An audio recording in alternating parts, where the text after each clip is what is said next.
Brigade Al-Quds merilis rekaman saat pihaknya membongkar makam sandera Israel sebelum dipulangkan. Rekaman itu dibagikan tepat di hari penyerahan 4 jasad tawanan di Khan Yunis, Gaza Selatan, Kamis 20 Februari 2025.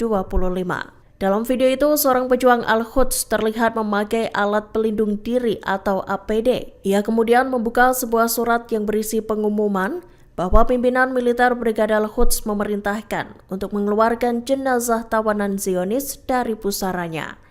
Kemudian dua pejuang Al-Quds tampak menggali kuburan sandera yang berada di sebuah ruangan.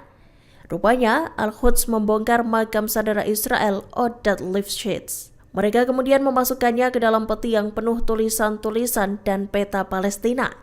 Bahkan di bagian luar peti tersebut tertulis pesan dari Al-Quds untuk rakyat Israel. Al-Quds bertanya apakah warga Israel akan membiarkan Perdana Menteri Netanyahu membunuh lebih banyak sandera yang ditawan di Gaza. Tanya itu, Al-Quds juga meminta warga Zionis menanyakan pada Netanyahu alasan sang Perdana Menteri membunuh Oded dan sandera lainnya.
Download Tribun X sekarang, menghadirkan lokal menjadi Indonesia.